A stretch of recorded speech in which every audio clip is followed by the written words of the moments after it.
Konami has just released a brand new structure deck, or actually rather has announced a brand new structure deck that is in pertainance, to the current Yu-Gi-Oh! Chronicles anime.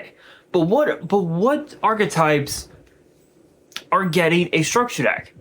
Well, it is actually none other than the Dogmatica Albaz storyline that is getting a structured deck. Now, this is actually really huge because in yesterday's video, if you guys remember, in yesterday's video, I talked about the brand new Dogmatica V-Jump promo card that was just announced, and apparently now Konami has recently announced this structure deck that could potentially change the course of the current format forever. Now let us talk about it and discuss all the details that will be in this current structure deck. So it says here, a brand new pre-constructed deck concept based around enjoying the world building and setting of a theme will debut with the Chronicles deck, the Fallen and the Virtuous, based on the second Yu-Gi-Oh card game, the Chronicles promotional animated short series, The Fallen and the Virtuous. The product not only includes monster and spells and traps featuring the principal characters of The Fallen and the Virtuous, but it contains 4 brand new artworks of existing cards, as well as 2 brand new cards to expand the world building of the setting. The Chronicles deck, The Fallen and the Virtuous, will be released October 25th, 2025, and it will contain 1 pre-constructed deck of 50 cards, 2 ultra rares, 4 supers, 10 normal parallels, and a special dual field / playing guide, meaning a playmat, if you will. Both ultra rares can come in prismatic secret, and all 4 super rares can come in secret rare. So here's the thing, right? If it features both the Albaz archetype and the Dogmatica archetype, then I'm assuming that this deck will feature cards from both archetypes, including cards like Dogmatica Ecclesia, Dogmatica Punishment, Fallen of Albaz, Mirror Jade potentially, because Mirror Jade, especially on Master Duel, is a fucking nightmare to deal with. Like, you literally have to find a way to out the opponent's Mirror Jade. Otherwise you won't be able to do jack shit. The only way to out it is if you activated Dominion's Impulse. If you were to activate a card like that, you would theoretically be able to out it, but let's be real. Excuse me. Let's be real. Yeah, Mirror Jade is quite the house, and I highly doubt Impulse would be able to stop it in its tracks. But as far as what to expect, again, this is a pre-constructed deck, so it's literally going to be a structured deck. So we are going to be guaranteed two brand new cards. I'm assuming excuse me.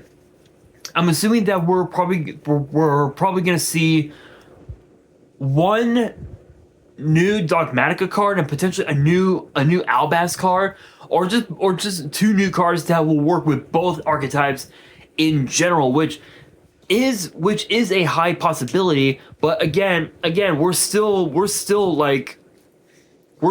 less than 3 months away from this deck being released, in the OCG. Obviously, the TCG, I don't know if it'll be available in the TCG. I doubt it, but who knows? Who knows? But I will say, I think that this is definitely going to be the deck that changes the meta, because right now, in terms of the current format, Raziel, Mitsurugi, and Malice are the three best decks in the format right now, especially with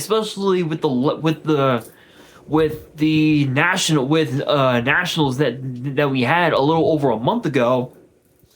Malice and Mitsurugi completely decimated the meta like it was nothing. Everyone else was playing either Blue Eyes, Raziel, Rescue Waves, or whatever.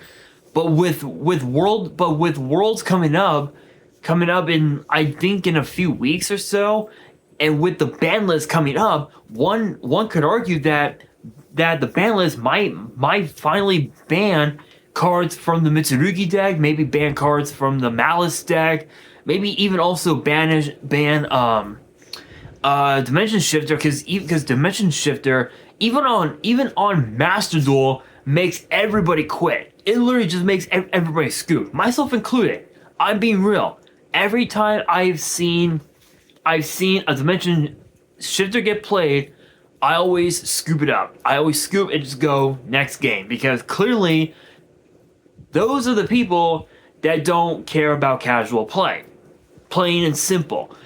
I will say, this deck definitely is going to be interesting, because again, right now we don't know much about about the cards that will be in it. I'm assuming that we're going to see reprints of cards like Dogmatica, Punishment, potentially cards like maybe Ash Blossom, Maxi, because I know Maxi in the OCG is still legal, I believe, at 2 copies.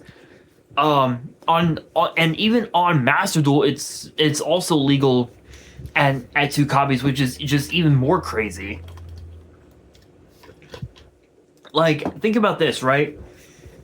Maxi, all of the Mold Charmies, and Shared Ride. Those 3 are hella busted on Master Duel, and they get played quite a bit. In fact, Maxi and Ash Blossom are the 2 most played cards on Master Duel right now, which is absolutely wild. There we go. Sorry guys, I had to adjust my tripod down by a hair. Anyway,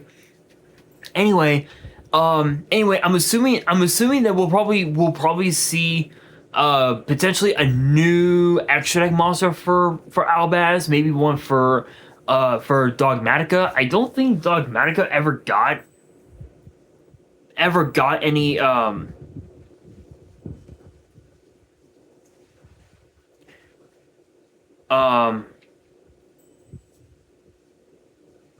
I don't think it ever got any any extra deck monsters.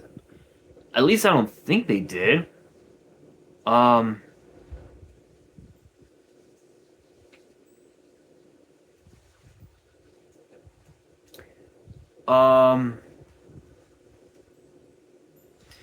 No, I don't think they did. Hold on, let me see.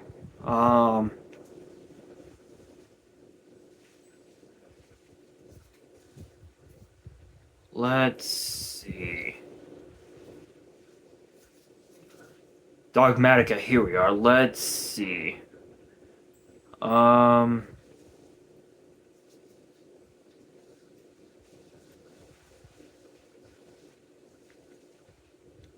Let's see.